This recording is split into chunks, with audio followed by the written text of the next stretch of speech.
Ari Tempkin at the Big 12 Radio. Tune in radio. Ari, we had you on a couple of weeks ago. We saw you at Big 12 Media Days in Vegas, and this was kind of something that you knew was coming. But again, that unknown, the announcement this week, how nice is it just to get that tune-in news out to everybody to find you again? I apologize, Smokey. Something was wrong with my speaker, so I didn't just hear the first question there. So I hear you now. I heard the end of that, so I got to throw it back to you for a second. Smokey. No, that's fine, man. What's it like to be able to finally know, and everybody else knows where to find you because of the announcement with TuneIn Radio? Yeah, it's awesome. And look, I mean, what we're seeing right now, across mainstream media is, everybody's running towards the SEC, and so everybody's running away from the Big 12, including Sirius XM. So, this opportunity is huge because TuneIn Radio and TuneIn doesn't have any live sports programming currently, live talk shows. This is the first live talk show that TuneIn has produced and created. And so as opposed to being kind of a big fish in a small pond at Sirius, we're big fish, in a big pond at TuneIn. And we've got a lot of, access at our disposal, working head on with the conference. So it's huge. It's a great opportunity. I'm super excited about it. And, the Big 12 needs this platform. It needs your platform. It needs as many platforms as it can get because, you turn on ESPN, you turn on some of the main channels, and, you have an issue getting coverage of the Big 12, and you've got an issue having coverage that doesn't say, hey, well, I want to see 12 SEC teams or 6 SEC teams and 6 Big 10 teams in the college football playoff. So, representation for our conference is not what it was, and we need to fight for it to continue to be what it needs to be. And it's a perception thing. Perception matters a ton in this sport, guys. Mm-hmm. Well, Ari, they've earned it. And I've said this a lot. The SEC has earned it by winning national titles, but part of this was just a marketing plan that's worked out really well for them as well. And the other conferences were very slow to it, and now they're all playing catch up. Yeah. You're absolutely right, Paul. There's a reason. It's probably smart business for ESPN and for SiriusXM for all these platforms to be running towards the SEC, right? Like that makes sense. And you're right. From a marketing standpoint, now it's on Brett Yormark and the Big 12 to sort of spin it in a positive way. Like I think, guys, this game on Saturday with West Virginia and Penn State, like I hate how big of a deal it is because it's week 1 and you're not even close to the version of yourself you want to be towards the end of the year. But this game is so important. This is very much a perception issue, guys, and we're going to be fighting it all year. And if we don't, if Baylor loses to Texas State again, or if the Big 12 has these brutal losses to the MAC conference again, the Big 12 lost 3 conference games to the MAC conference. It wasn't just Baylor losing to Texas State, guys. It was, South Alabama beating South Alabama beating Oklahoma State. There was just a insane amount of bad losses for the conference that, like, not only does the conference need West Virginia to beat Penn State on Saturday, it needs Oklahoma State to beat Arkansas week 2. It needs all of these games to go the way that positively. And then obviously the Big 12 needs to take care of business against the teams it needs to take care of business against, which it did not do last year. Yeah, Ari, I think all of the big picture questions for Big 12 fans, like the simplest answer that I've tried to give is just win games. Like that's the most straightforward thing that you can possibly do is win games, beat teams that are better than you, and stack those wins. And so I'm completely on board with you there. This West Virginia offseason, you just feel like, man, there is a belief there. There is a confidence there. It's such a departure from what it was a year ago. What do you think about this matchup with Penn State and especially being in Morgantown? Like that just adds a little extra layer of spice to everything. What are your thoughts on this one? We actually recorded an interview with Neal Brown that will play on Friday. So make sure to people download the TuneIn app and check out Big 12 Radio. Just download TuneIn and then search Big 12 Radio, favorite it, and check us out 7 to 10 a.m. every morning.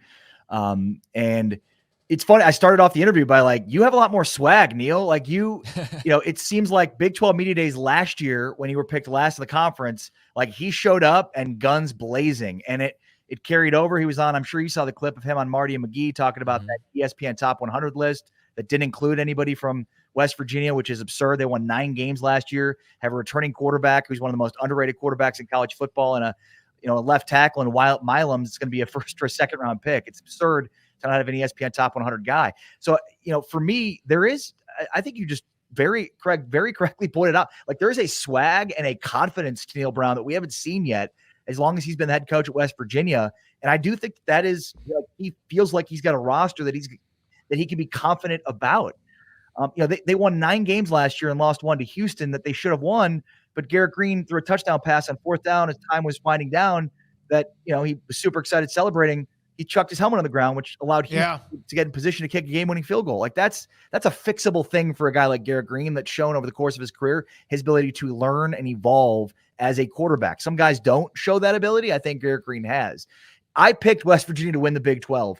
The biggest reason against that for me right now is their schedule. Their schedule is brutal. Like take out the non-conference, even just their conference schedule. Every team that's picked towards the top of this conference, they have to play.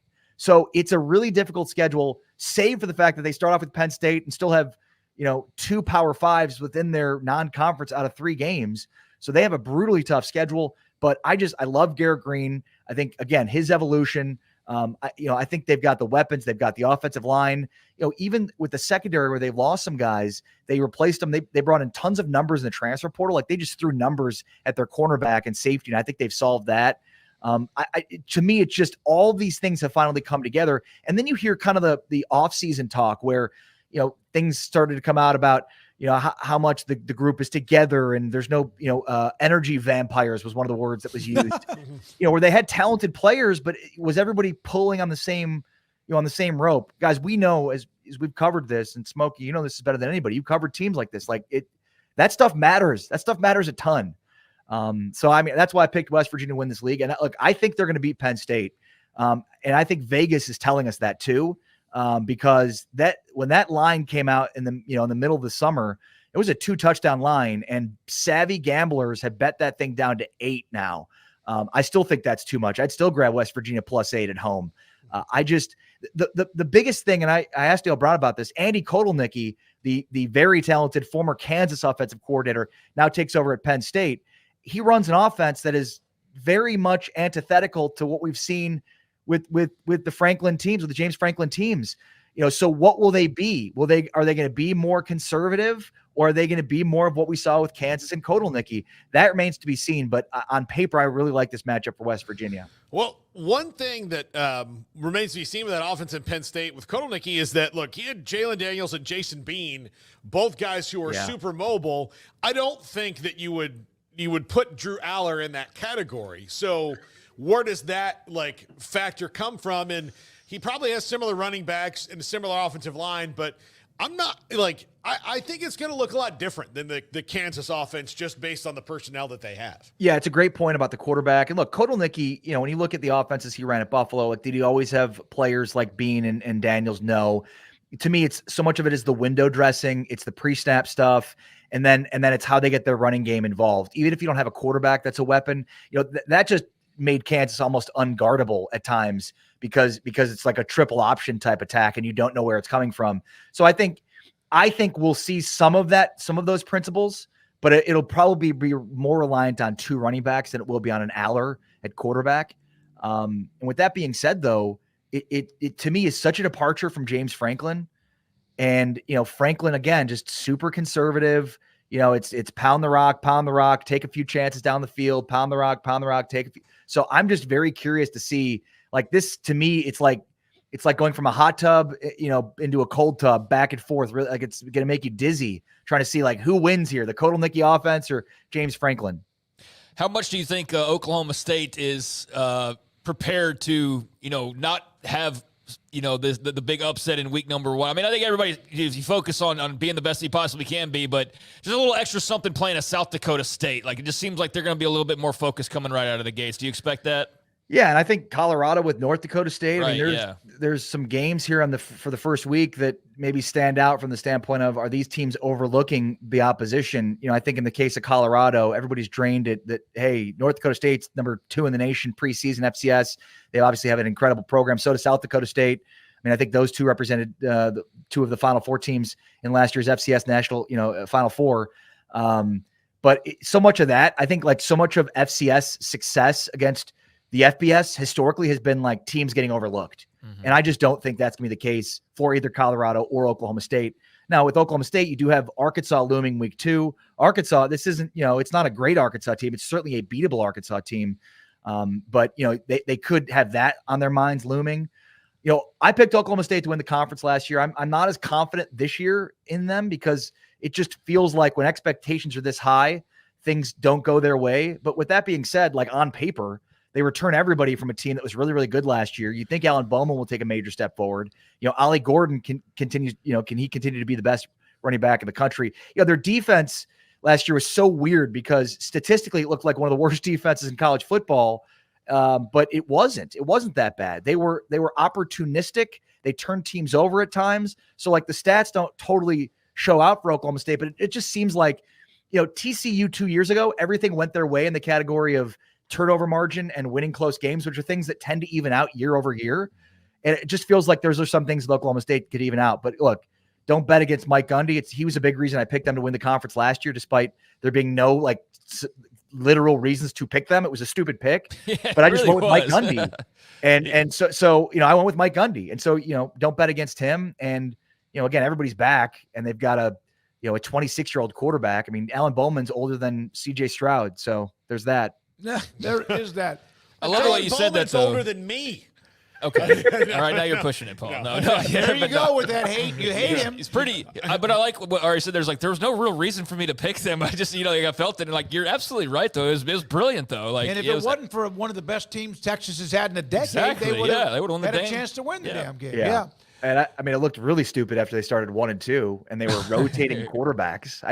I said that I was like, if I would have known Gundy was going to be rotating 3 quarterbacks the first 3 weeks, I would have never picked him. Yeah. Why didn't he tell you that? Ari, we have been pretty obvious our thoughts and opinion about UConn and that story that was popping earlier this week and still out there. I mean, I just why, and I understand you kind of trust a Brett Yormark, but I've been told many times that this might be the thing that he just needs to let go, and he doesn't have the support. I don't know how that's going to go. What were your thoughts on where this might go? Yeah, and we're going to have Brett Yormark on tune in tomorrow at 8:00 in the morning, and we're going to ask him about it. It's obvious in reading the tea leaves and talking in Smokey. I know you're well connected. You're talking to the right people, and you hear kind of the same thing. There's just not enough votes for it right now. In 2024, UConn of the Big 12 makes 0 sense to me. In 2030 or 2029 or 2031, it makes a lot more sense. And not just from the football standpoint, but here's the ultimate piece to the realignment puzzle here. What's going to happen with the ACC? I am not adding anybody if I'm the Big 12 until I see all the dust settle with the ACC. Now, Yormark may say, look, that doesn't matter. We can still add ACC teams if the whole thing implodes. But I'm not at that point yet. There is no market for UConn right now. So who are you negotiating against? There's no market for Gonzaga right now. So who are you negotiating against? I love the idea of unbundling basketball and creating sort of a mini NBA where you've got different divisions across the country. And I mean, as long as you can keep some of these, Baylor, Kansas games and Houston, Baylor, Houston, I still want to keep some of those traditional games that I hope wouldn't go away, but I get it. And look, UConn, as good as they've been in men's basketball, that's a better historical women's program. And you're adding, probably the biggest name or one of the biggest names in women's college basketball back into the conference in Gino Auriemma. So that makes sense, but none of this makes sense from a dollars and cents standpoint in 2024. And I think that's where the pushback comes from, guys. Football, Kansas football turned around on a dime with the right coach. I don't think Jim Mora is the right coach for UConn, but those things can change. Now, if you're UConn, you probably got to build the stadium on campus because they play in East Rutherford, which is, I think, 25 miles from where the campus is located. So that's a no-go. But for me, Florida State and Clemson are suing the ACC. That is a ticking time bomb. So I'm waiting that thing out to see what the residuals are. And then I'm deciding on, okay, is basketball the play here? Because none of this matters from a revenue standpoint until the deal is up in 2031, which, by the way, the ACC deal is still not up in 2031. Yeah, and Ari, in 7 years, you mentioned turn around a dime, on 7 years, the football program is not going to be more valuable. Now, maybe in those 7 years, they could make basketball something different, but Yeah, it just doesn't seem like the juice is worth the squeeze at all here right now. I mean, guys, I went to Kansas, when realignment was first. I mean, when Texas and OU left and everybody in the Big 12 was trying to figure out where their landing spots were, it was clear that Kansas was not an option for the SEC or the Big 10 because basketball doesn't matter. And there are very few more historical basketball programs that make more money than Kansas basketball. It's like Kansas and Kentucky in terms of the money that they generate. Like up until recently, Kansas basketball was outpacing revenue from football. There's no other programs where that's the case. I mean, even Baylor, who's won a national championship, obviously, and has an unbelievable amount of success, their football program is still going to bring in way more money. So like if Kansas and their basketball program wasn't enough to get them into another conference, there's no basketball program on earth that's worth that. That is the reality of the situation. Football is driving the first bus. They're driving the second bus. They're driving the third bus. If college athletics are $10, football is $8.50 of those dollars. Basketball might be $1. It might be 50 cents. And the rest of it might be 50 cents.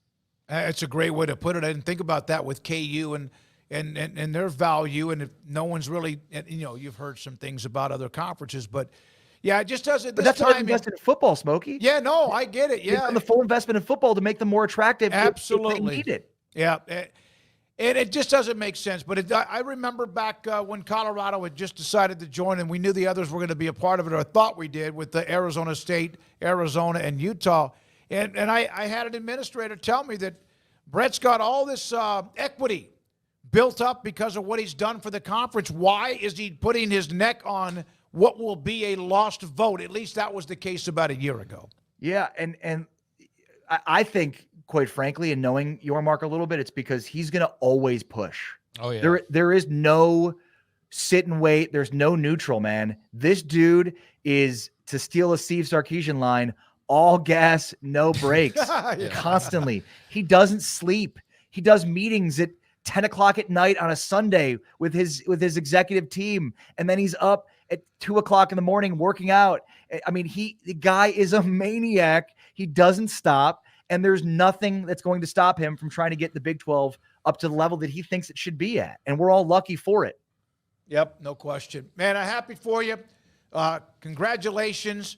Knew it'd work out, and I know there might have been need to talk more regularly, I feel like. No, yeah, Ari, we want to help get people to know what you're doing, and a lot of people did, and they will quickly with TuneIn. We need to get you more involved in what we do too. We also would like to draft off your success as well. I mean, you guys are the best. I mean, look, we go way back, right? I mean, we go way back to Oxnard and way back before Sick of 365 when you guys were at that radio station. So you know how I feel about you guys. You guys are incredible. It's funny when I was texting with you guys about this. I said basically Tune In became the Sikkim 365, in the exact same situation where it's like, all right, we're cut loose. What are we going to do? And luckily there's a great landing spot and quite frankly, a better landing spot. So, look, we're just trying to get people, download the app, come listen to what we're doing. We're just trying to grow this thing. And obviously the more content for our conference, the better it's going to be because there's not a ton of conference. I reached out to 247 to Rivals about writing about the Big 12 for them. And they're like, we're not really interested in Big 12 content right now. That's the way it's going. That's the way it's going, guys. Well, sometimes when you write a book about success, you think about those who had a chance to enjoy your success that maybe didn't feel like it was there. And then okay, thank you. Yep. All right, thanks, buddy. Congratulations. Good luck with that interview with your Mark. Send it to me. And we'll put a couple of minutes up if you don't mind, if we can do that with the copyright. Yeah. I would love that. Yep, absolutely. I appreciate that very much, guys. Take care, and we'll talk again soon. Happy Temkin. Football. Football starts tomorrow night, guys. Absolutely. It's great. It's just completely different. We finally have games to think about and also games we've discussed. Ari Tempkin, Big 12 Radio on TuneIn Radio.